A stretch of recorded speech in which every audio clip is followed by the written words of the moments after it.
Hello. Welcome Hi. back. We're getting tired, so things are getting crazy. Dude, I've been out since before 6. And it's almost 10. Yay. We're so old. Welcome to Historia. I'm Kylie. I'm Jamie. We're going down under today. We are. I don't think we've covered Australia. Have we not? I don't think so. Wow, that's really sad. I need to put I have like a little world map thing at home. That's like framed. I should just put like all the different countries that we've covered. Yeah, to kind of keep track. That's a good Yeah. idea. Because, we definitely want to hit countries we don't talk about. Also, we have a good amount of listeners in Australia. So, hey. Oh God. No pressure. Oh no. No pressure. Oh, Most of them are in the UK. So, it's not like a lot of listeners in Australia, but there's a little bit. This should be interesting. Your guys' history is great. This is just great. Do you want to go to Australia? I would like to, but I don't want to spend the money to go there because like a flight from where we are to Australia is like over $2,000. Yeah, it's very expensive. I'm like, I don't have that kind of money laying around. I can just go to Disney. Yeah. If you open a Disney park, we'll go. I'm just kidding. I always want to go to like Sydney because I've heard it's really pretty and stuff. Yeah. But I'm terrified of all the bugs and all the animals that they have there. Just carry The bug ocean. spray. Bro, no, they got intense stuff there. Yeah, I know. Whew. Okay, so I don't know how y'all survive in Australia, but You wanna maybe swim? some areas aren't bad. You want to swim with the tiger sharks? One of my students is Australian, and he was so offended that we eat frozen waffles here. He was like, a frozen waffle? Wait, was he like offended that people just straight up just like take them out of the freezer and eat Yeah. them? He was like, that's Is terrible. that a thing? Where? What? Like People that- just like eat frozen waffles straight No. out. Or do you mean they pop them in the toaster? They pop them in the toaster. He thought that Oh. was like disturbing. Like, oh, you Americans. He was like, you guys just eat you put a frozen waffle in the toaster and then eat it. And I was like, yeah. He was I like, remember the what? last time I did that. I know. I normally make my waffles because I like them Right. crunchy. But it's pretty common for like when you have kids. You got to feed Yeah. them fast. Oh yeah, because they don't eat anything. He asked me what an Eggo was because it was in a monologue or something, so I had to explain. But yeah. Oh. Anyway, I don't know why I thought of that. Let's dive into Australia. Oh god. Okay. So for years I have heard of this specific event, but I've kept putting it off. Like I put it on my list. I was like, I'm gonna cover it. It's pretty silly, but it's also like really sad. Oh.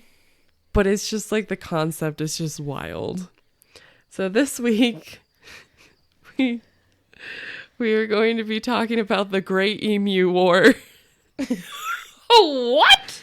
Yeah. I never even heard of this.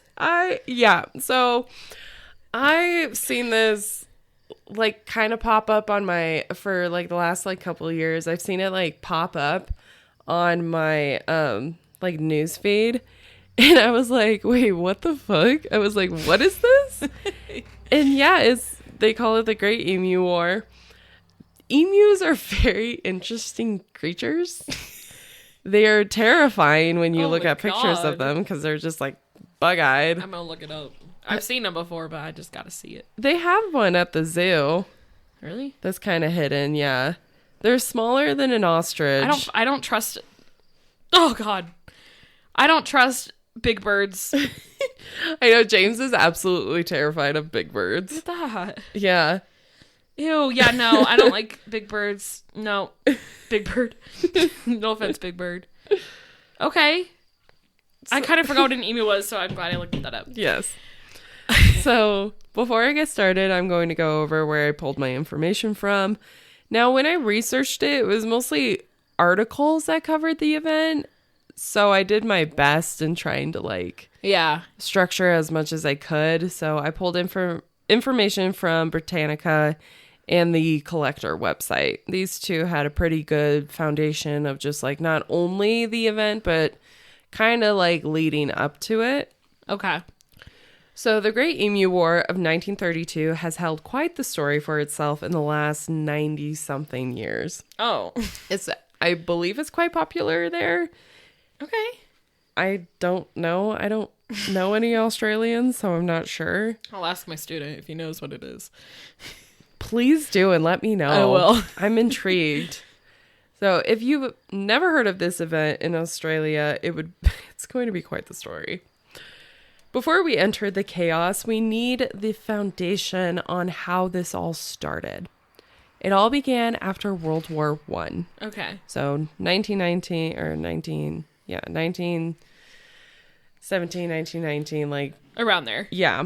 So World War I was brutal for Australia, as many men had lost their lives, and around 210,000 men had lost their lives during World War I in Australia, which that is a lot for the population of only 5 million at the time. Wow, yeah.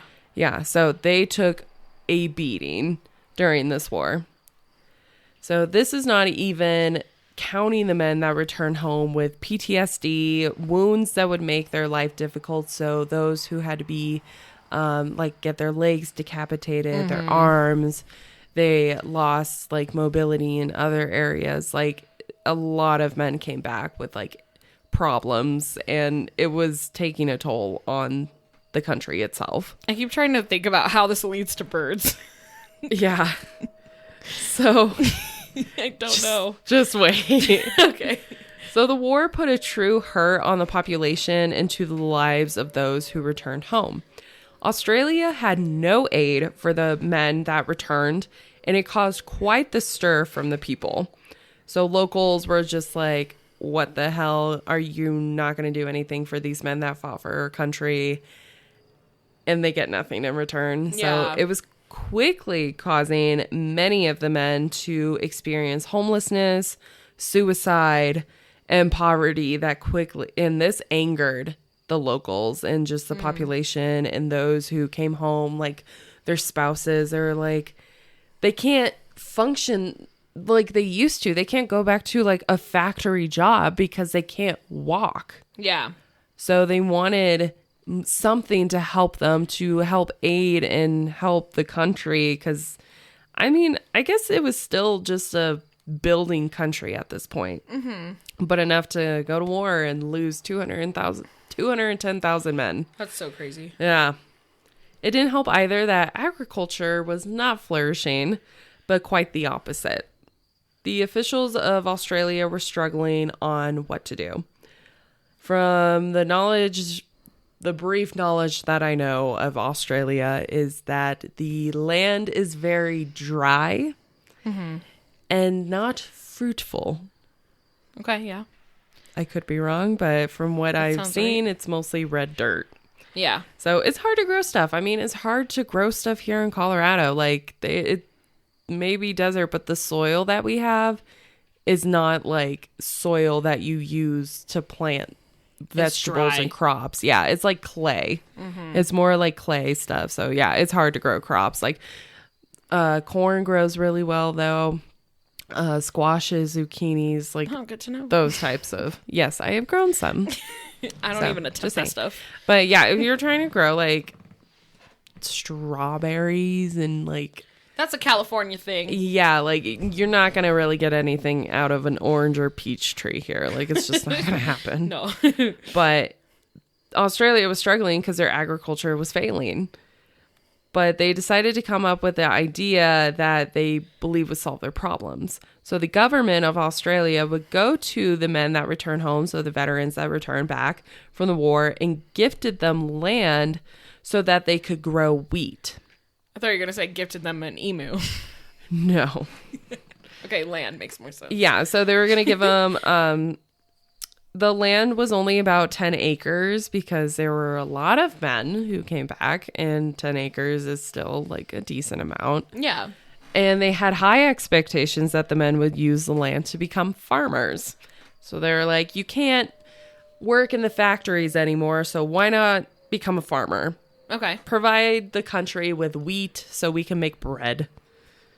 And a lot of these men decided to. They're like, this is the only way that I can really make a living, so why not give it a shot? Yeah. Now, the issue with this is that most of Australia is the desert outback, and the soil is terrible for farming. But many of the men were persistent as they believed that this was the chance that they needed to get back on their feet. 5,000 men would be located to the better part of Australia where crops would grow and where the issue began. So in the other sectors, you had a bunch of men also trying to farm, and it was not going well. And it caused a lot of them to pretty much have to give up the land because they're like, I can't do shit with this. Yeah. What do you want me to do? Now, the problem would rise in the 1920s as produce was not meeting what the food, like the standard of what it needed to be to feed the country.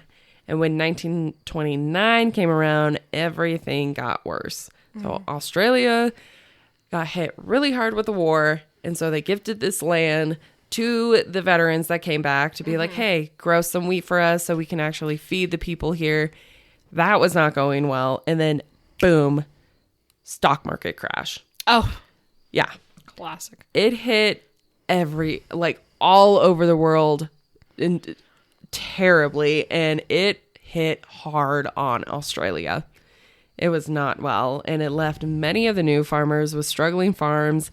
And many ended up left to poverty once again. They could not function. Like, they had this land. They probably had to pay property taxes. So if they can't afford that, they're not getting crops to grow. So they're just stranded. So a lot of them, I'm sure, went into like some sort of like foreclosure, I guess is the thing I can think of for that time period.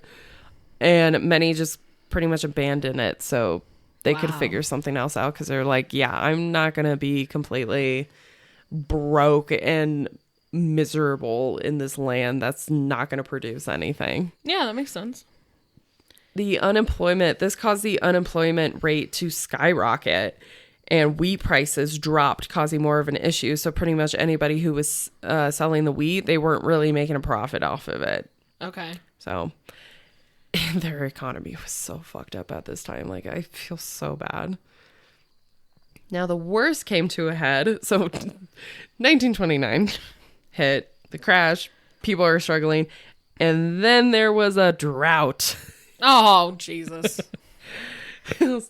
Australia sounds so terrible at this time. God, I can't imagine. They were really going through it. Literally. So thousands of farmers would then proceed to give up as they could not survive in these conditions. They're like, I have no water to give my crops. Oh my God. Anything. Yeah, it was really bad. But those that stuck through it, there were a few that were like, I am determined, especially in the areas that actually had good soil.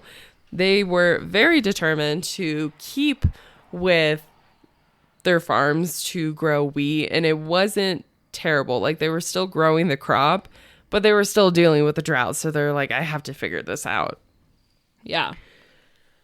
And those that stuck with it would soon to come find out that was also a terrible decision. Oh my God. So leaving was terrible for those men that left, and also staying it's was a terrible. lose-lose situation. Yeah, it's just a mess. Dang. Along with the drought and affecting the farmers, this drought was causing a problem with the local wildlife. One in particular was the native emu. Okay, there we go. Emus in Australia have been perceived as a protected animal, but also as a pest. Not surprised. Yeah. Due to this drought, emus were also looking for a way of survival. Many animals were, because they are out in the outback. They realize there's no water. Aww. We need to start migrating to figure out where the food and water is. Oh, poor little babies. They're just trying to do their best too. Now, the survival would be migrating to the west and try to find food and water. The amount wasn't just a couple hundred or 1,000 emus. It would be well over 20,000 emus that would migrate west. That is terrifying. Oh, that is so scary. I can't imagine seeing just like even 1,000 of them. I would be like, Even like oh my 5 God. together. There's not much scarier than a flock of birds coming at you. a giant bird. Yeah. Giant birds. Farmers would begin to see their migration little by little, so they kind of just like started Notice. popping up, and they're like, Like, what hey. the hell are you doing over here? Like, this is not where you should be. Are they vicious? If you provoke them. So, They attack? just you wait. It's quite interesting, really. Oh my god, the people get in wars with the emus. Oh my god. No. So they started to, Oh my God. yeah, they started to notice the emus were coming in bunches. They're like, oh, there's not just like one here and one there. There's like 10 coming in at a They time. migrate in flocks. Yeah. So they're not normally an animal that goes out of their way to attack a human. Like they're kind of just do their own thing. But if provoked, they know how to handle themselves. What does that mean? They use their neck, Ah. their legs, Oh god, okay. their beaks. They kick? I'm sure they do. I know ostriches do. Yeah. I think they do too. I don't even think they're part of the same family. They look like they are, but yeah, they probably aren't. Yeah. I could be wrong. I don't know. I'm Who not a knows? zoologist. These are flightless birds that can grow up to the size of an average human. No way. And these bad boys can run up to 45 miles an hour. They are one of the fastest animals on Give land. me nightmares. They can grow to the size of a human? Yeah. I mean, have you seen how big an ostrich is? Yeah. Yeah, an emu is like a size or two smaller. Oh my god. Yeah, they can get up to like 6 feet. Oh. God. They're dinosaurs, basically. And then they run 45 miles an hour. Oh. That's like faster than the speed limit most areas. Yeah, I would not Neighborhood. want to piss one of these birds off. No. Just tackle I'm so you. scared. Along with being large and fast, the emus were quite destructive. Oh no. They would figure out how to break through the rabbit-proof fences that the farmers built because farmers were having issues with rabbits because they would come in, dig holes, pick up like their... Little did they know that rabbits weren't the worst creatures that could come in. Yeah, so these emus were just like barreling down these fences. And so not only were they having issues now with emus, but like rabbits were getting in now too. Because there was like a giant hole in the fence because of a fucking giant bird. Oh my god. And I'd be so pissed. Oh. I feel like every morning you would have to go up to be like, okay, is there an emu in the middle of my 10 acres? Yeah, is my fence still up? Yeah. Jeez. So in doing so, when they would break down these fences and enter into the property, they would then proceed to eat any wheat that was there or any food plant that they had. And if they weren't eating the produce, they were trampling all over it and creating holes in the ground. Oh my god. So they were causing a lot of property damage. Jesus. Crazy birds. I feel like at one point they were just like, I don't have any food. I'm just going to destroy this. Yeah, they were pissed. They were hangry. So this was primarily happening in the Champion district of Western Australia. The towns focused were Chandler and Wagulon. So after seeing... Sorry. That's Irish. I can't do Australian sometimes. Chandler? Chandler. Oh my God. What is that? Oh Irish. my God. Okay, I'm sorry. Keep going. After seeing how much damage the emus were causing, the farmers finally had enough. They're like, I can't stand this anymore. We got to do something about it. Uh-oh. The only option they decided was to get rid of the pest. Many of the farmers did not have weapons to kill the birds, so they decided to reach out to the government for help. Oh, I thought they were gonna, like, karate chop! No. Like, fist fight. So, like, before the war, they were labeled as a protected bird. But at some point, because the population was increasing rapidly and they are just freaking wild creatures, they removed them and labeled them as vermin. And so at this point they were just vermin, and they're like, we gotta get rid of these guys. Fuck these birds. We need to protect our people to feed them. That's a lot harder to get rid of than like a mouse or a bunny. Yeah, for sure. Damn. So Defense Minister George Pierce listened and decided that the military would go out and help with the infestation. But of course, he didn't take it too seriously, as he only let 3 of his like military men to resolve the issue. Like, he sent them out. He was like, guys, To get all of them? yeah. Oh, God. Only 3? He pretty much reached out to these guys. We're like, hey, I'm going to take you off from like doing any training or being a part of the actual military, and you're going to go deal with these birds that these farmers are having issues with. Some of them are probably taller than them. Yeah. I don't know how tall these men were. So Pierce would send out Major Gwynedd, Percy's Wynn, Aubrey Meredith, Sergeant S. McCurry, and Gunner J. O'Halloran.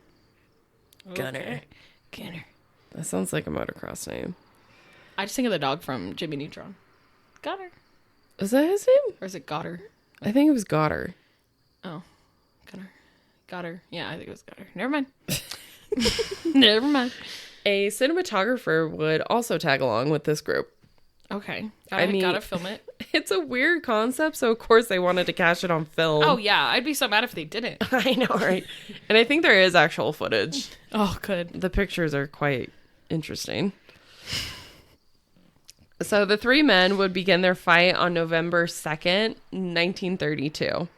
They would obtain 2 Lewis automatic machine guns that together had 10,000 rounds of ammunition. Oh, shit. Yeah. Oh, no. Oh, no. At their first attempt with the help from the locals, they noticed a flock of birds, and they tried to ambush them. And instead of victory came failure. Oh, no. As soon as they would set off the triggers, the birds would scatter off in like all directions, Okay. leaving the men completely defeated, because they were just like, what the hell do I, like, they have to go back and forth, and these birds are so fast and they just scatter in all different directions. They're like, we can't hit any of these guys. They could all just tag team and attack the humans. Yeah. At that point, if they really wanted to, but I mean, they're birds, so They're just like, ugh, gotta get away. They would try again later in the day, but again, the birds would just scatter off. So they're just like, okay, this isn't working.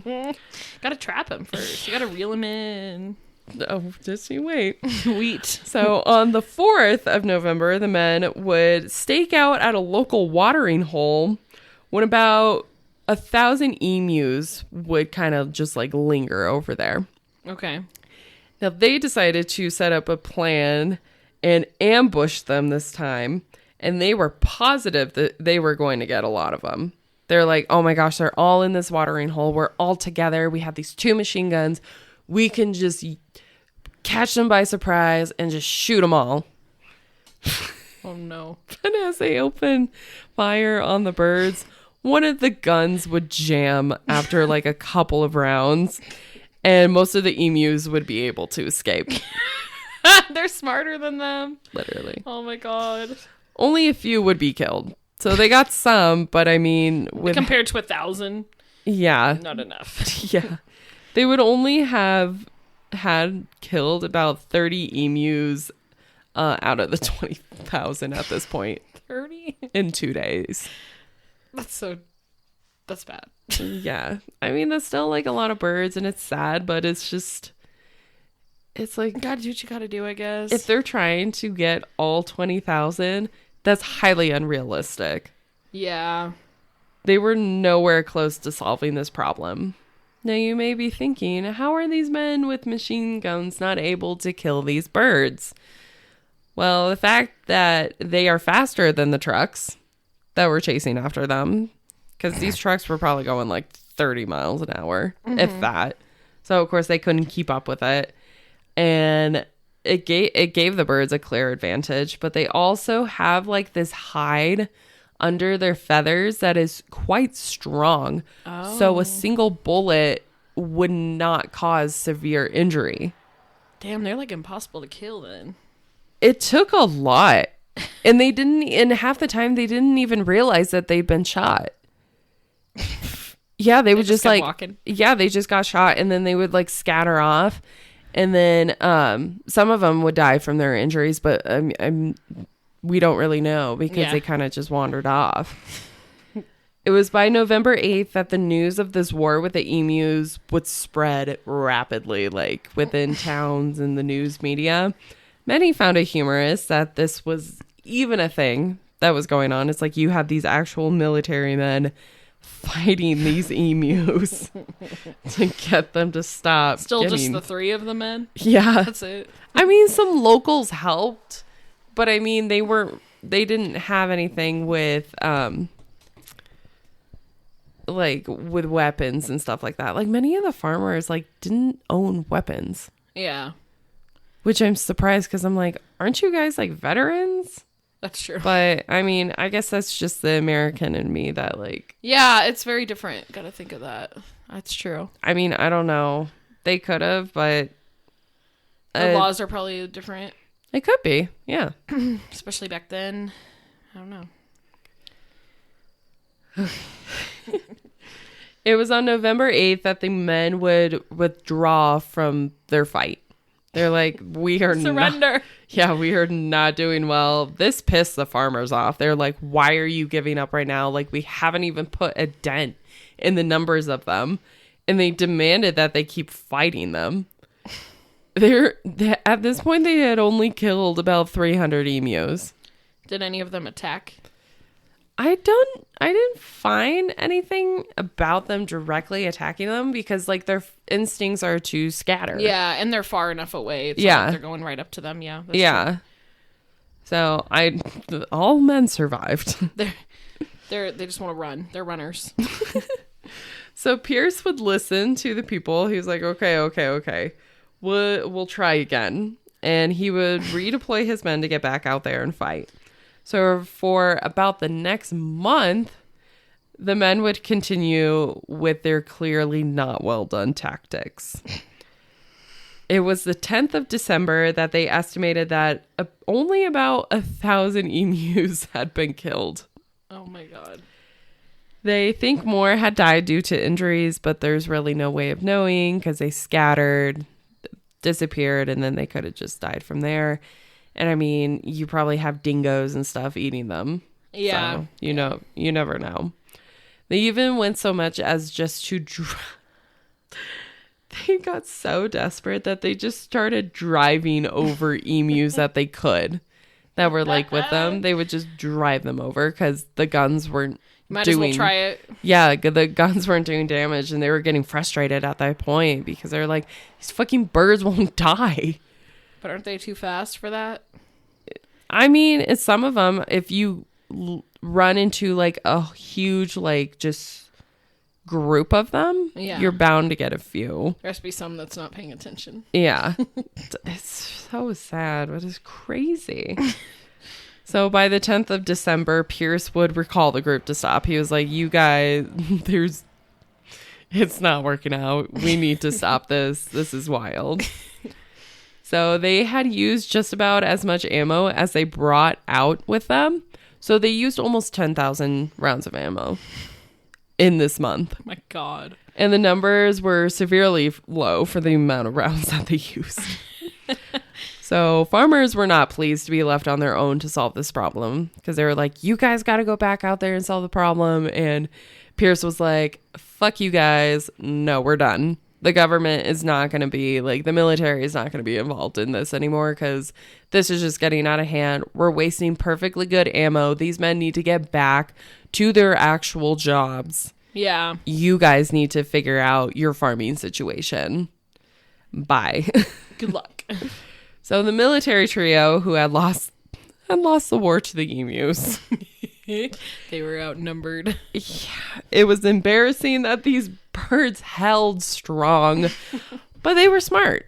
The birds started understanding what was going on in a way, like throughout the month. They even had one of their own be a lookout and scope if the men were around. Like one of them would kind of like pop out and like look around and kind of be the guy that like they will try to shoot him, but he's just like, he would give like warning calls and stuff if they were in the area. So they were catching on. That's so cool. They can communicate about it. Exactly. So that was another reason that their failure was so high.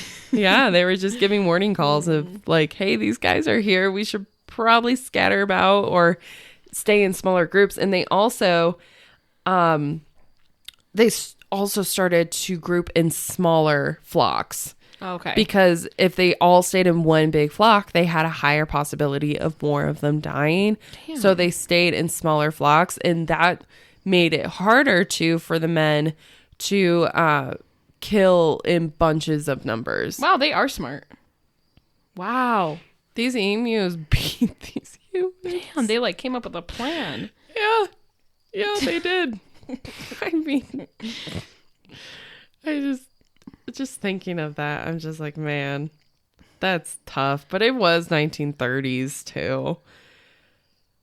So in the aftermath of the war, the farmers did not give up into reaching out for military assistance. But each time they asked, they decided not to waste their time on the problem, and the military learned their lesson. So like every 2 years, the farmers would reach back out to the military and be like, hey, we need you back out there to like resolve this problem. And they're like, nah, fam. And they just kept doing it until the end of World War II. Oh my God. Yeah. So instead, over time, farmers would create barrier fencing so that the birds would have a much harder time getting through the property. Okay. So they're like, okay, the only way that we can get this to work is put up huge barrier fencing so that they cannot just like fly over, glide over. Yeah. So that was like their only way to do it. And of course, they could have started with that, but I don't know. But of course, this would like cause an issue of just like, okay, even if they come in herds now, they don't have any food or water. So it's causing an issue with the population that way. Because I guess Australia has a lot of droughts. Mm-hmm. So in 1934, the government would give farmers ammo and set up bounties for dead emus. So you would get money if you would bring in a dead emu. Oh my God. Yeah. So many of these would be claimed over a span of 6 months. So there were a lot of people were making a career out of it to get some money. Yeah, they would go out. I did not see it going to that. Yeah, they were at one point. They were just putting these hit out on all of these emus and just bringing them in and getting money. Yeah. Wow, that's really sad. Dang, that is sad. It was convenient at first, but it slowly came to realize that if they kept at this pace, this species would quickly become endangered and lead to extinction. Yeah. If they didn't do anything about it. So this actually was a very controversial debate for decades in Australia of trying to figure out if the emus needed to be protected or if they are still seen as a vermin pest to their society. Like if they're not like in your farm, then why kill them? Yeah. They're just trying to survive. Yeah. So it wouldn't be until the Environment Protection and Biodiversity Conservation Act of 1999 that the emus would be put on the protected animal list once again. Okay, good. Mm-hmm. So they are a protected species now. And I'm sure they have better as time has progressed and we've done more research and more like eco-friendly of trying to resolve stuff that doesn't lead to just flat out causing a war and just shooting them to resolve it. Yeah. I mean, you have people that specifically do research to keep the populations in control and to figure out everything. For sure. So the Emu War sounds funny because the story is crazy itself, but we must take note that not all wars can be won. The men underestimated how the emus would react and came out defeated. But the emus got the brunt of it as their numbers over several decades would drop severely because of the bounties that would be put out on them. So weird history is interesting to learn, but it is also important to learn that if you try to fight against an emu, you will lose. Yeah, they sound very smart. Mm-hmm. Wow, that's crazy. They got their shit together. I wasn't expecting them to know how to like defend themselves, like, yeah, because a lot of birds are just kind of like meh. Like they look like they don't have much of a brain, but they seem really smart. I mean, when you have this going on for like a month long, you're gonna start picking up. They just started picking up on this kind of stuff of like, this is an issue. They're like their survival instincts kicked in of I have to figure out how to protect myself and my species as much as I can. Crazy. Yeah, so I thought that was just very interesting because just when you hear the title, you're like, wait, what? That is funny. And then you hear it and you're like, oh my God, the species almost was wiped out because these guys were trying to murder all of them. And that's so sad. Here in the United States, for those who are like international, I don't know how much of you guys actually learn about American history. But we had a similar issue with the American buffalo, the bison. At one point, people like the Westerners, colonizers that were migrating west, they saw them. They were like, oh my God, these things are huge. Their hides are great. They make great like jerky. They have great meat. And so they just kept poaching them. Yeah. To the point where there was like only, I think, like 20 or so left. So they have been listed as a very protected species, and many spent decades rebuilding the population because stupid Americans and colonizers were wiping out the population, and a lot of them did it for sport at some point. And I'm sure they did that for emus as well. Yeah, I feel like humans just take things too far. They do. Especially when you make money a part of it or like a game out of it. Like 100%. Yeah, that's so sad. I cannot support exotic poaching for hunting and stuff. Like those outfitters that I see for Africa and stuff, I'm like, I can't support that. No, y'all are trash. Yeah. But that's me. But I thought that was a very, like, reading this, I was like, God, that reminds me so much of, like, the bison issue that we had here, which I would love to cover because it was very interesting because there is a very iconic photo of just a bunch of, like, deceased bison, like, on it. It's like a giant pyramid and this guy is standing on top of it. And I'm like you so trash. Ugh. Yeah. So I just saw for like with the emu thing, there was a picture that I saw when I was researching it of this guy literally holding one by its neck. And I was like, I don't like that. But it's crazy that like it happened because they didn't know how to handle the migration. Yeah. Because it was the 1930s. They were still a developing country. That's so crazy. It's tough. So that was a great emu war. That's so interesting. I love how random it is, but like sad at the same time. Yeah. So. Oh my God. Where can you find us? You can find us on Instagram, TikTok, and YouTube at Historia the Podcast. You can also email us at historiathepodcast@gmail.com. Fantastic. We will catch you guys next week for a fun-ish bucket list. I don't know. Possibly. I think maybe. I will try to find some fun ones to do this summer that are super random, but also informative.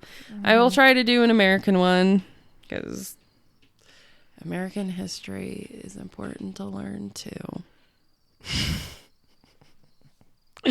All right. Cool Sounds beans. Good. You'll end up in Egypt somehow. 100%. I have to at least do one this summer. Yeah. It'd be cruel not to. For sure. All right. Thanks for listening. We'll see you guys next time. Bye. Bye.